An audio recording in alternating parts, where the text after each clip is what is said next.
Bienvenidos a Temap, el lugar que habita la neurosis argentina. Adorni sumó un viaje de $20.000 a Aruba esta semana a la lista de escándalos, y la escribana que lo ayudó a comprar el departamento fue citada a declarar este mismo miércoles. Los socios de Milei de la estafa Libra rompieron la estrategia con el gobierno nacional y los complica bastante. En simultáneo, se enterró el agravamiento de penas por corrupción política justo cuando Libra los aprieta. Y en Oriente, hoy, martes 7 de abril, se cumple el ultimátum de Donald Trump, y para cuando se estrene este video no sabemos si el mundo seguirá siendo lo que fue el día de ayer. Somos un equipo pequeño, pero con la convicción grande de que la información es vital. El alias y el contacto están abajo en la descripción. Sin más preámbulo, ¡vamos!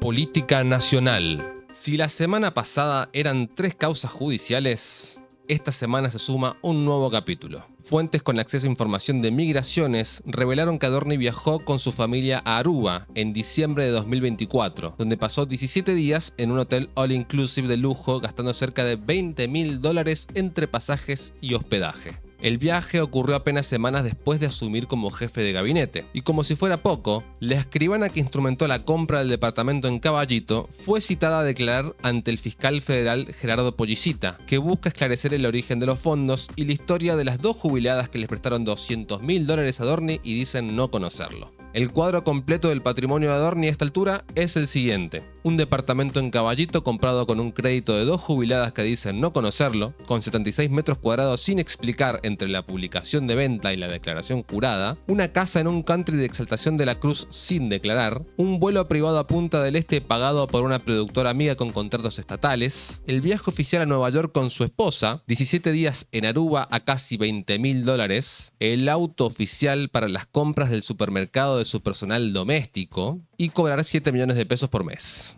Ya que estamos. Karina Milei lo borró de su cumpleaños en la Casa Rosada, pero sin embargo lo mantienen dentro del cargo. Pero esta semana se suma un nuevo capítulo al tema Adorni. Él hipotecó el departamento donde antes vivía con su familia en la calle Asamblea al 1100 frente al Parque Chacabuco y recibió $100.000 de 2 mujeres policías. Graciela Molina aportó $85.000 y Victoria Cancio los $15.000 restantes. La hipoteca se firmó en noviembre de 2024, una semana antes de que su esposa Bettina Angeletti comprara la casa en el country Indio Cuá. Adorni había declarado a estas 2 mujeres como acreedoras de su declaración jurada ante la Oficina Anticorrupción, aunque solo declaró el 50% del monto. Nadie sabía hasta ahora de qué deuda se trataba. El detalle que lo une todo es que la escribana que interviene en esta operación es la misma que certifica la compra de la casa del country y el departamento de Caballito. Una sola escribana, todas las operaciones cuestionadas de Adorni.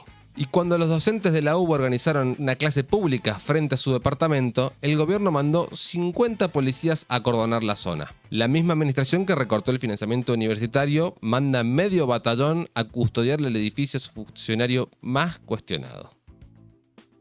La causa Libra también tuvo sacudidas esta semana. Mauricio Novelli y Manuel Terrones Godoy, los 2 operadores clave de la causa Libra, rompieron la estrategia de defensa unificada con el gobierno. Terrones Godoy cambió el abogado que le había puesto el oficialismo y contrató a un estudio joven. Las fuentes lo resumen así: Terrones se quiere bajar de la estrategia de los Milei. Un imputado que cambia de abogado para alejarse del relato oficial es el primer indicio de alguien que empieza a negociar su situación por separado. Si Terrones decide colaborar con la justicia, la estrategia defensiva del núcleo duro del gobierno se complica seriamente.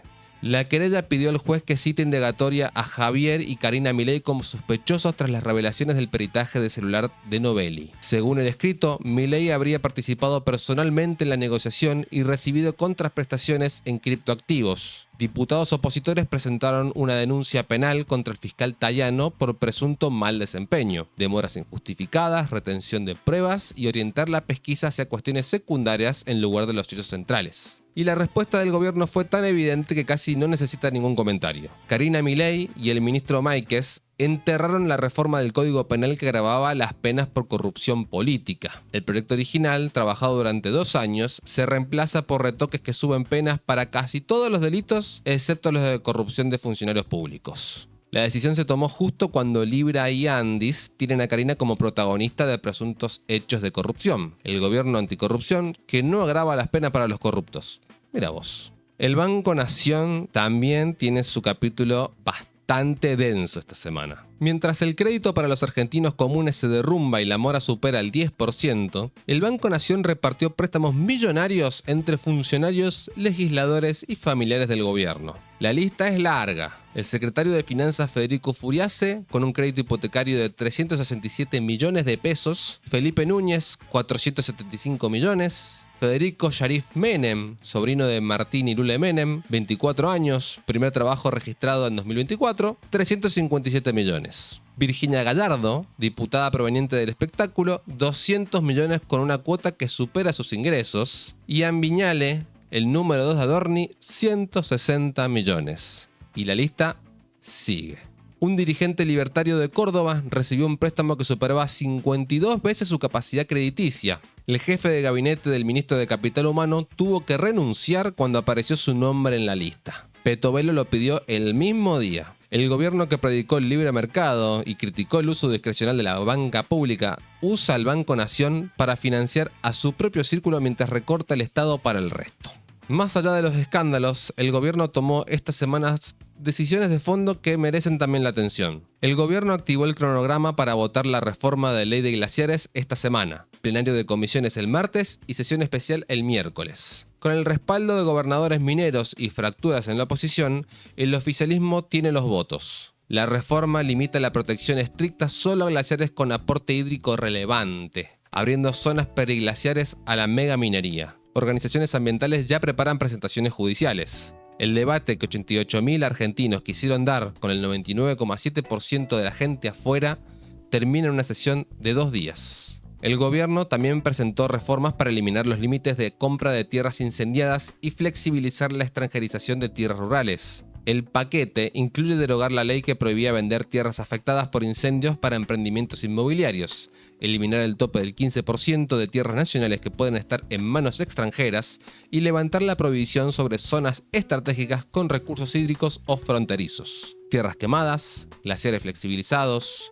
campos para extranjeros sin límite, todo en la misma semana. También Milei duplicó para este año el presupuesto de viajes y giras internacionales respecto de 2025, con un salto del 62,5%. El ítem gasto en viáticos y pasajes de la Secretaría General de la Presidencia, que maneja Karina, creció al mismo ritmo que recortaba todo lo demás. En los últimos 60 días, Davos, Miami, Nueva York, Madrid, Budapest, Santiago de Chile. El ajuste tiene una dirección muy clara. En el frente judicial, un juez suspendió provisoriamente 82 artículos de la reforma laboral hasta que haya sentencia definitiva, en el golpe judicial más contundente hasta ahora al pilar económico del gobierno. Y la Cámara confirmó la cautelar que obliga al gobierno a aplicar la ley de financiamiento universitario, actualizando los salarios docentes un 12,3% en 3 tramos. El Congreso votó la ley, el gobierno la ignoró y la justicia lo ratificó. Con esto de fondo, miremos lo que vive la gente en la Argentina de Milei. La inflación proyectada para marzo es del 3,3%, traccionada por nafta al 9,8% y carne al 7,5%. No sé ustedes qué ven, pero yo de 9,8 y de 7,5 a 3,3 lo veo bastante dibujado. En 3 meses se consumió la meta anual de inflación que el gobierno había presentado en el presupuesto. La actividad económica cayó 2,9% interanual en febrero y frenó la leve mejora de enero. El acumulado del primer bimestre ya muestra una caída del 1,9%. El riesgo país subió a 634 puntos y en la última licitación el Tesoro colocó solo 34 millones de los 100 millones que buscaba. El gobierno tiene los ojos puestos en julio, cuando vencen 4.200 millones de dólares. Por ahora juntó 801 millones. El 40% de los chicos menores de 14 años son pobres. La UCA, que mide la pobreza con sus propios parámetros, advierte que la mitad de la caída del indicador oficial es un efecto estadístico y no una mejora real. La canasta que usa el INDEC data de 2004. El pescado subió hasta un 800% en 3 años y el consumo cayó a su nivel más bajo en 50 años, 5,1 kilos por habitante. La jubilación mínima con el nuevo bono de 70.000 pesos rondará los 450.000 pesos, mientras la línea de pobreza está en 422.000. Argentina importó electricidad desde Uruguay para evitar un colapso energético por el pico de calor. Entre las 19 y las 22 horas de un día de semana, el país importó unos 830 megavatios. El episodio desnuda una paradoja que le cuesta caro al Estado. Se vende gas barato desde Vaca Muerta al exterior y se recompra cara la electricidad que Uruguay produce con ese mismo gas. En lugar de usar recursos estratégicos para garantizar el abastecimiento interno, el gobierno prefiere exportar primero y comprar de vuelta después. La lista de cierres y recortes de esta semana sigue creciendo. Cerró la metalúrgica José Casiari y Cía, la empresa que construyó las pasarelas de las cataratas de Iguazú. No solo cierra una fábrica, sino que cierra un espacio de formación para chicos de escuelas técnicas. Rigolló, la principal fábrica de vidrio del país, con más de 120 años de historia, empezó a importar productos desde China. Ya hubo 100 despidos, uno de sus hornos industriales está apagado y sus productos salen con la inscripción "Hecho en China". También quebró el frigorífico La Taba en Córdoba, dejando a 50 trabajadores en la calle. Y científicos del CONICET pagaron de su bolsillo 6 millones de pesos para mantener la luz de sus laboratorios y no perder años de investigación y muestras genéticas. El mismo gobierno que no paga la factura de la electricidad del CONICET duplica el presupuesto en viajes oficiales al exterior. Un dato que vale la pena separar: el ticket canasta está de vuelta. Aunque la reforma laboral aún no está promulgada, ya hay empresas que pagan parte del salario con vales de alimentos. El texto de la ley lo permite. La historia argentina tiene una memoria muy larga con este mecanismo y aparentemente alguna empresa decidió no esperar la promulgación para usarlo. Algunos focos de resistencia judicial también marcaron la semana. La impunidad avanza. La Cámara Contencioso Administrativo Federal dejó sin efecto la nulidad del protocolo antipiquetes de Bullrich. Los camaristas consideraron que no viola derechos constitucionales y que protege la libertad de circulación. El protocolo es el marco que respaldó el ataque al fotógrafo Pablo Grillo. Personas que perdieron la visión por disparos de agentes federales y el gaseo de una niña de 11 años sentada junto a su madre. El ministro de Defensa Presti afirmó que el hundimiento del ARA General Belgrano fue un acto de guerra, evitando calificarlo como crimen de guerra. El 2 de mayo de 1982, el crucero navegaba a 36 millas náuticas fuera de la zona de exclusión total cuando Thatcher ordenó su hundimiento. Murieron 323 argentinos, casi la mitad de las bajas del país de todo el conflicto. Los familiares de las víctimas y excombatientes repudiaron las declaraciones. El gobierno, que dice defender la soberanía, le llama acto de guerra a una masacre deliberada fuera de la zona de combate. Pasemos ahora al interior del país. Argentina Federal. La provincia de Buenos Aires denunció que la nación demora el envío de vacunas y que la campaña antigripal está en riesgo. El ministro de Salud provincial advirtió sobre meses de plazos incumplidos y promesas efímeras. Un intendente confirmó: "Han mandado mucho menos que antes. Claramente no nos va a alcanzar". El gobierno, que salió de la OMS para resguardar la soberanía sanitaria, no manda las vacunas que necesitan las provincias. Por otro lado, el gobierno de la ciudad de Buenos Aires prohibió el ingreso de materiales de construcción a la Villa 31 e instaló retenes policiales. Jorge Macri justificó la medida con un discurso de orden. Al mismo tiempo, el IBC dejó de destinar recursos a la urbanización de barrios populares. No construir donde vive la gente pobre y no dejarles construir tampoco. Organizaciones sociales denunciaron que criminaliza la pobreza en lugar de garantizar la vivienda digna. En el plano político también hubo movimiento. El bullrichismo se alió con un denunciante del caso Libra y se quedó con el sello del PRO en Córdoba, desplazando al macrismo. La diputada Laura Rodríguez Machado y el legislador Oscar Agoscareño vencieron en la interna a la candidata macrista. Macri se queda sin poder de daño en una provincia clave, mientras Bullrich consolida su armado territorial. Las fracturas del PRO se profundizan de cara a las legislativas. Kicillof cruzó a Milei por el fallo de YPF. Milei siempre les dio la razón a los buitres. El gobernador advirtió que las declaraciones del presidente le dan argumentos del fondo Burford Capital para apelar el fallo. Si alguien insiste en que tenían razones los demandantes, los fondos buitres siguen acumulando argumentos para una apelación, dijo. El fallo aún no está firme. Y el gobierno analiza adelantar las elecciones presidenciales a mayo de 2027. El argumento es que en 2027 Ciertamente la incertidumbre sobre la reelección dispararía el riesgo país y complicaría el financiamiento externo en un año con vencimientos de deuda por 28.000 millones de dólares. El debate interno aún no está saldado, pero que un gobierno evalúe adelantar sus propias elecciones por miedo a que el mercado los castigue por la incertidumbre de la reelección no es exactamente una señal de fortaleza, déjenme decirlo. Mendoza también tiene su propia agenda esta semana. Mendoza, tierra de contradicciones.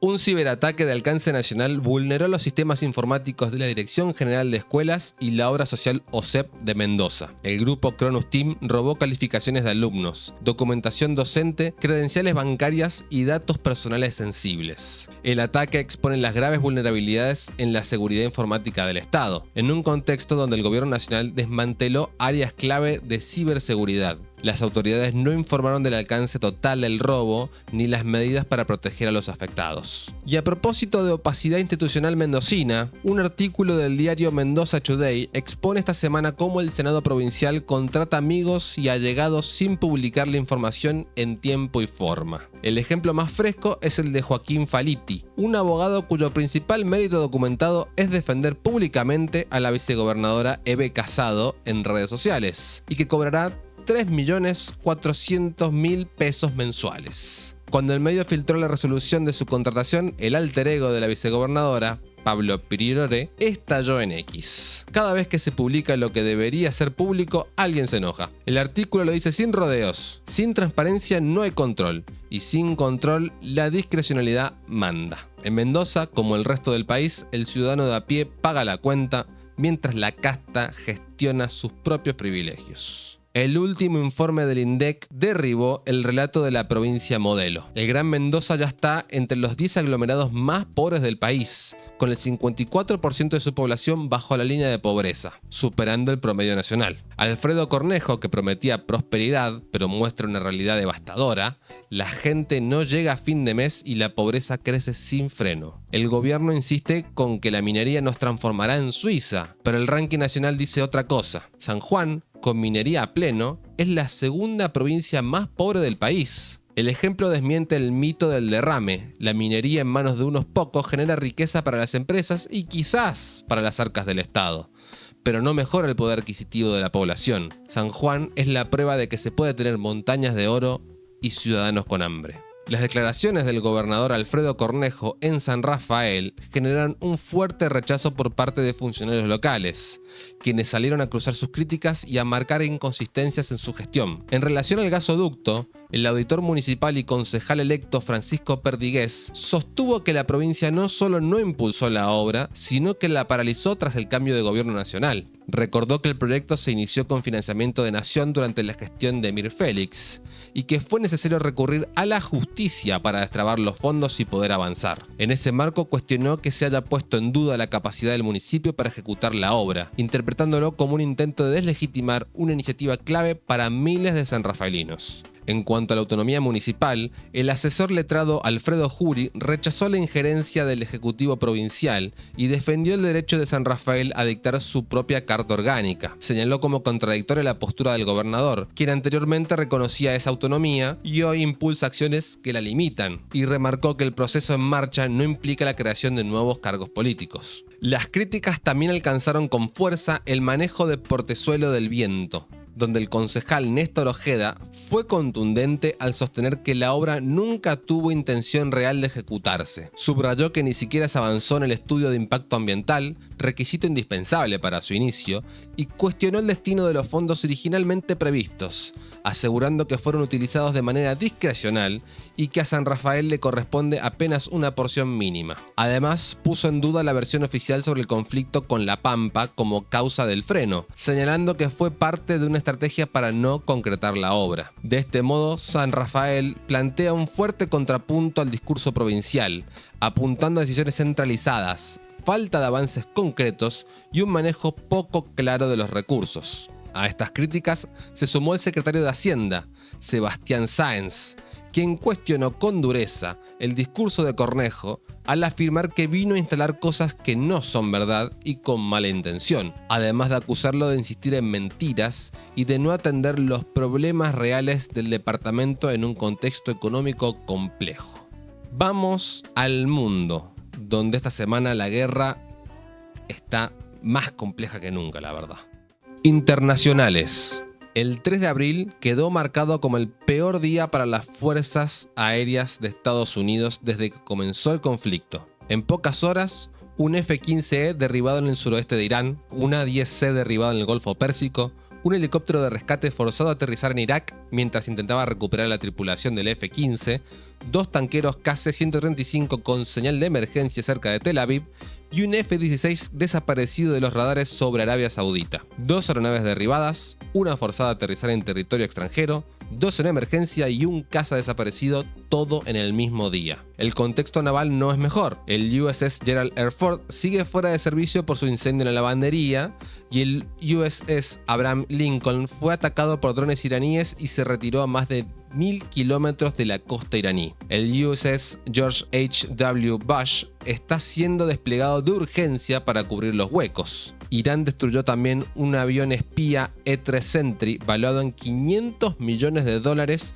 en un ataque a una base en Arabia Saudita. Estados Unidos opera solo 16 de estos aviones en toda su flota y ya no se fabrican más. No se pueden reemplazar. Esos eran los ojos de Washington en la región. La explicación estratégica es que Irán destruyó sistemáticamente la red de radares y sensores que comparten Estados Unidos, Israel y sus socios del Golfo. Al menos 10 sitios de radares estadounidenses fueron golpeados por drones iraníes. Sin esos ojos, los sistemas de defensa no detectan las amenazas a tiempo para interceptarlas. La armada iraní, a su vez, no fue destruida. Permanece oculta en túneles subterráneos, con cientos de lanchas misileras de alta velocidad esperando el momento. La lógica es la de la plaga de mosquitos, misiles baratos que obligan a gastar interceptores de millones de dólares hasta agotar el arsenal. Irán gasta una fracción de lo que gasta Estados Unidos y cada día que pasa es una derrota relativa para Washington. La guerra también tiene su dimensión diplomática y esta semana fue muy activa. Irán ejecutó una maniobra geopolítica de alto impacto: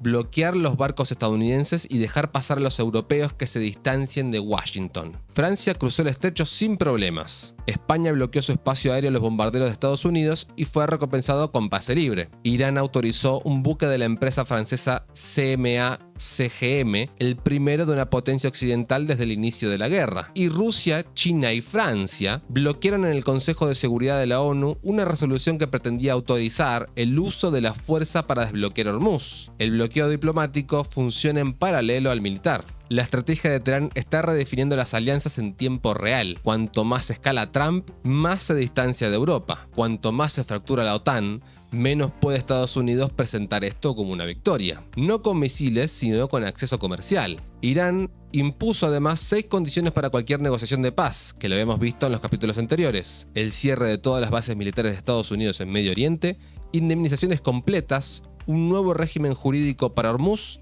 el fin de operaciones en todos los frentes regionales y la entrega de personas vinculadas a medios hostiles. Trump habla de victoria inminente, pero las condiciones de Irán no son de las que alguien que esté perdiendo. En paralelo, empresas israelíes y británicas anunciaron la decisión final de inversión para comenzar la extracción de petróleo en el yacimiento Sea Lion, en las Islas Malvinas, con producción estimada de 55.000 barriles diarios. Opera bajo licencias otorgadas por el gobierno de Milei, ignorando la legislación argentina que prohíbe la explotación de recursos en el archipiélago bajo ocupación británica. La prensa británica celebra el hito histórico. Argentina observa desde la periferia diplomática. 7 millones de estadounidenses marcharon en más de 3.000 ciudades contra Trump y la guerra en Medio Oriente en la tercera movilización masiva en menos de un año. La ola de protestas democráticas se suma a las señales electorales. La demócrata que ganó la elección en Palm Beach, el distrito que incluye Mar-a-Lago, reduciendo la ventaja que Trump tenía en 2024 de 11 puntos a 0.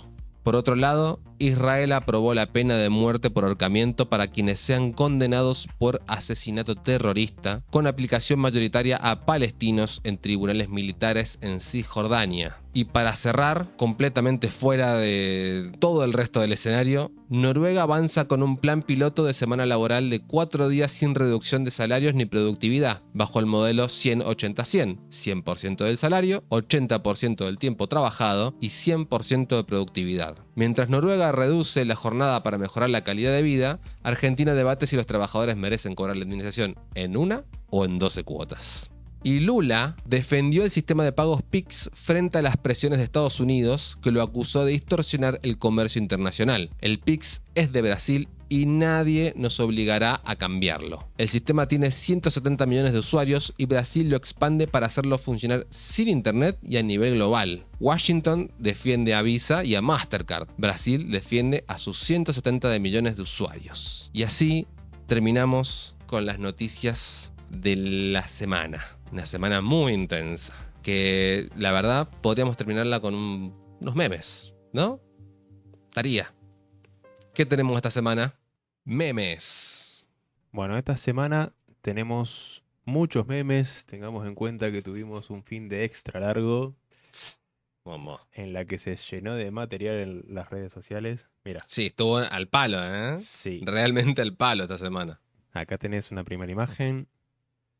Sáquenle la piedra del narco expert, pónganle la piedra del deslomado. Está dura la piedra del deslomado, ¿eh? Recuerdo cuando hace una semana decían, che, Adorni, por favor, no me traigas otra noticia nueva, por favor. Desde ese momento se sumaron un par, ¿eh? No una, un par. Hemos hablado de inflación, no puede dejarse de lado. Inflación domada. Aumenta el gas, la luz y la nafta, pero solo afectará a quienes consuman gas, luz y nafta. Solamente. Solamente, ¿eh? Si vos consumís gas, luz y nafta, preocupate. Si no, no. Tranquilo. Tranquilo.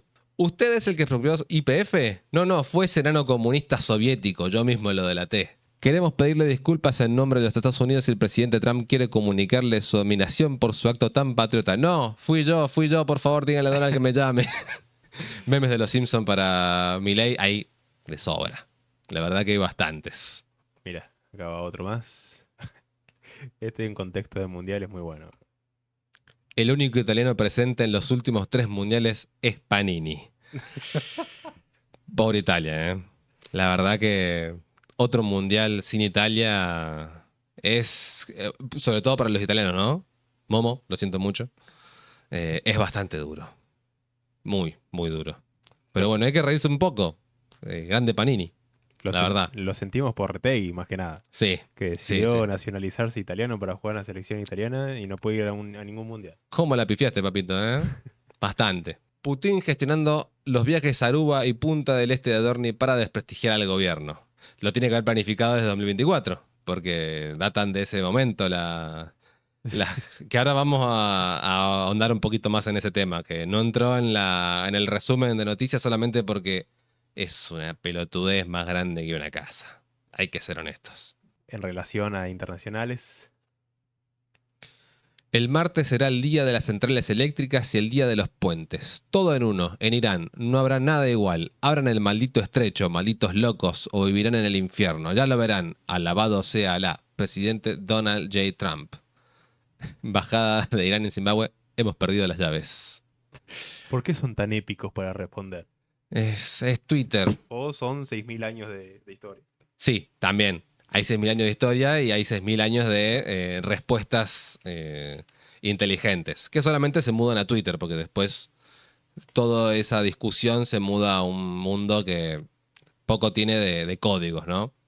Twitter, zona complicada de la humanidad. Mira, esto no sé si tomarlo como un meme, pero preocupa bastante. A ver. Club Palestino, creado legal y legítimamente por la colonia palestina en Chile de 1920. Estado de Israel, creado ilegal y ilegítimamente por un proyecto colonialista e imperialista por medio de guerra y destrucción a partir de 1947 o 48 hasta hoy. Embajador de Israel criticó nueva camiseta de palestino. No contribuye a la paz. Vos haciendo un genocidio si contribuyes a la paz, papito. Dios mío. Es la camiseta de un club de fútbol. Se llama Palestino. ¿Qué le va a poner? O sea, si está el club israelino, ponerle la bandera de Israel y no te voy a andar. Después van a andar diciendo, ay, no contribuye a la paz. Déjate de joder. Por favor, qué manera de llorar, ¿eh? Qué Sí, manera de llorar. cometen genocidios y sin embargo pueden seguir participando de fútbol, tanto en la UEFA como en la FIFA. Sí, a Rusia por muchísimo menos lo prohibieron. Prácticamente no pueden usar la bandera. O sea, es un nivel de doble vara tan asqueroso que no. La verdad, No me quiero meter en eso, pero no quiero arrancar las puteadas, ¿viste? Bueno, pero para, ver. Ay, Javito. Ay, Javito. Mira, esto ya lo vimos desde el principio, ¿no? Porque la foto esa famosa de Milei con la bandera de Israel, ¿viste? Ondeando la bandera de Israel frente al monumento de la bandera en Rosario. Tendría que dar vergüenza, la verdad.